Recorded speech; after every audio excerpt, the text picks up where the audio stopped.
constructed. Then talk about the professionals, the right professionals. So that has always not posed any challenge, because when you talk about bridge construction, we don't compromise, because so if it fails, so the impact, the negative impact is always colossal. So we don't joke with bridges. They can play around, building structure, probably, some artisans might, so be in the forefront, talk about building, the builders, but talk about bridges. So it is strictly for professionals. Don't compromise. When it comes to building bridges, you always talk about something related to structural integrity and the safety of the bridge. What do you mean by that, and what are the steps that one needs to take, especially you, the professionals that want to take on such projects? Thank you. When we commence the substructure, the foundation of any bridge, so we do, before we even design the bridge, there is what we call the traffic survey, traffic count. You understand? So by the time you do the traffic survey and traffic analysis, you would have known the intended design load, so the vehicular load that will ply that bridge. So in that regard, so by the time you already know, okay, the load the bridge is going to carry at every point in time, so you now multiply your design load so by 2. When you have okay, let me give you cite an example. Maybe the load is say 20 kilonewton. So then you make sure your design of your bridge can carry 40 kilonewton. So in case of eventualities, unforeseen circumstances, you understand, there can be traffic jam, on the bridge, there can be static loading. So, and the way we conduct this test to ensure that our foundation so can carry this intended load is we call it a static load test. All right. So the static load test is a form of so a test that you on your piles, on your foundation, you place a static load. So in case of Okefia, you see they place a tank full of sand. You understand? So to see if there will be settlement. So although we have a tolerable settlement that will occur within the foundation. All right. So once that settlement is exceeded, they will know our foundation has failed, and once the foundation has failed, then we can't continue with the superstructure of the bridge. We have to redesign the foundation to ensure it is able to carry the intended load that is meant for. But talking about what you just said now, what are the things that you need to do, because it's going to be capital intensive if at the end of the day you find out what you just told us now? Don't you think that it is always better to do the assignment at its best? Yes, at the planning stage. Yes, like I actually said, it is on rare occasion. It is on rare occasion. In fact, since I became a professional in this field, I've never seen a bridge construction that failed this integrity test.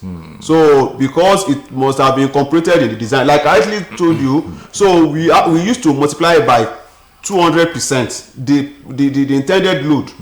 So when you multiply something by 200%, so there is no how it will not pass the integrity test. But I'm just saying, peradventure, maybe there is error in the design. Right. So maybe human error, so might lead to the whereby the design calculation is wrong.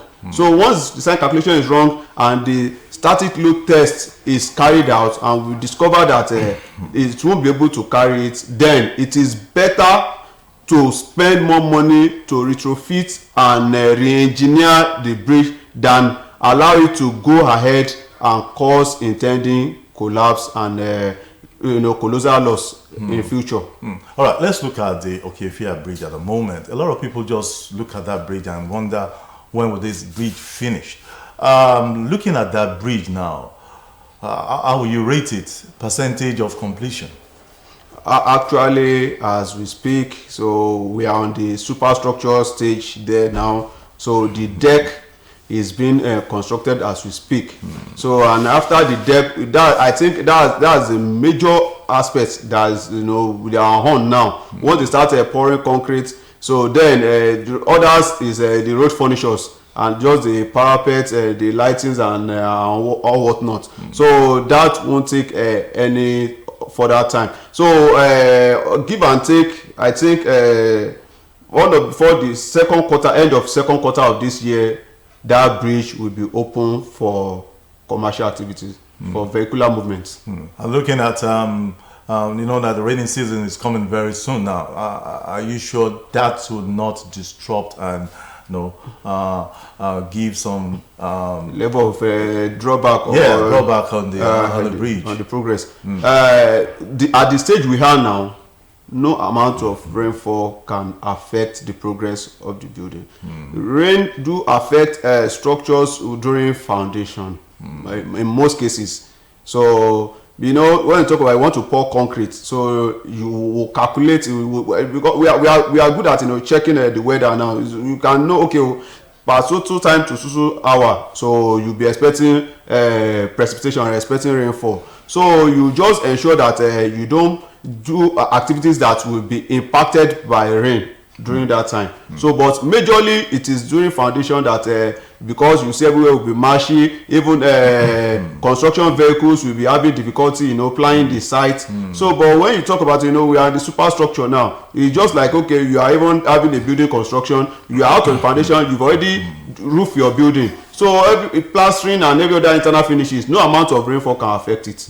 So same goes for the bridge construction, because we are deck stage. So even if you are having your reinforcement arrangement on the deck, so you might, the artisans or the technologies, they might decide to still be in the rain. It doesn't affect the quality of the reinforcement they are placing. So it doesn't affect it. All right, looking at that bridge, if you look at the other side of that bridge, I'm just using Okefia as an example because I know you're part of those that are doing, that constructing that bridge. And it's one of the things that a lot of people are showering encomium on our Governor Ademola Adeleke for bringing the locals to make sure that they are part and parcel of that iconic bridge. Now, looking at the other side of that bridge, going down to where, like you're going to Okini, there's a particular place, just sound. What are you guys going to put there?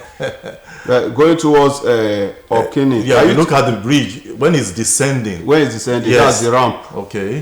When it's descending. We just saw some sounds being filled there. Okay, that's okay. Thank you. Now I get you. So that's the retaining wall side on the ramp. You understand? Okay. So because the bridge, you have the ones that is carried by the piers and the abutment. Where the abutment terminated, so you have the ramp, which is where you either ascend or descend the bridge. So talk about the ramp now. So the fuel material you are seeing in it, you can see we are importing filled material into it. As we import the fuel material, we do optimum compaction. You understand? We do optimum compaction, so to make sure the way you see it descending, that's the way you will fill to that level. So before we now apply all other profiles that will be required, because what we are trying to do now is more like, okay, we are still improving on the subgrade as we speak. We are using a laterite fill. So to compact it, once it is done, we'll compact it to the level of the concrete, that retaining wall. The way it is designed now, that you see that it is more like a steepy.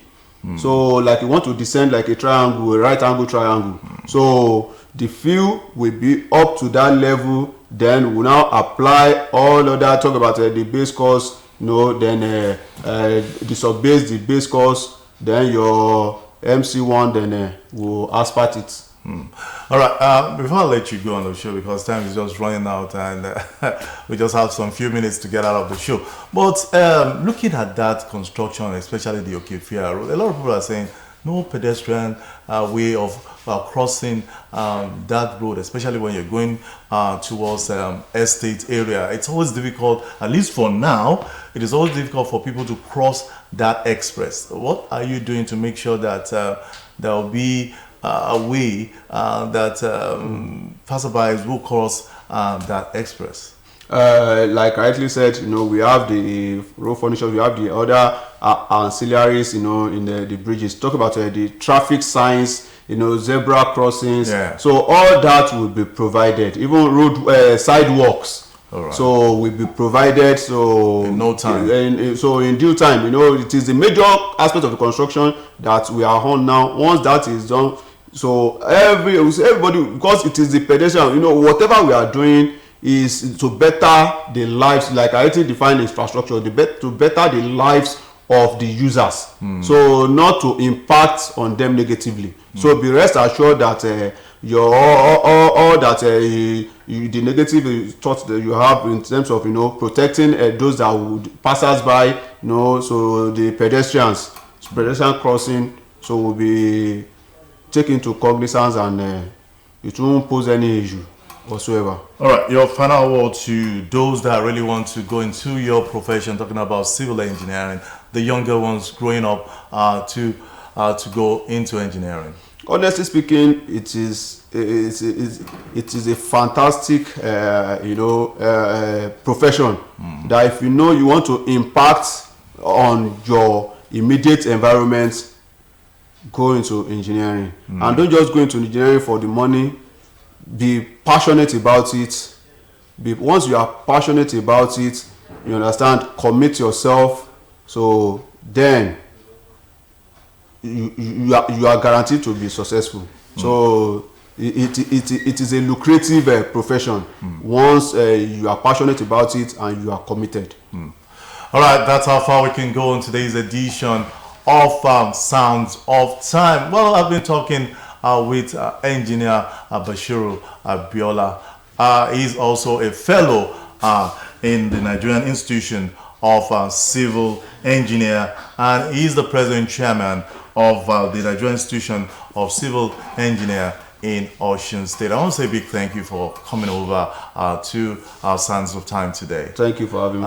We'll still have to bring you back and talk more about road construction and what it entails to construct a very good road. No problem, sir. All right, that's how far on the show today. Join me same time next week when I bring you another interesting personality. My name is David Ojo, and I'm saying bye for now.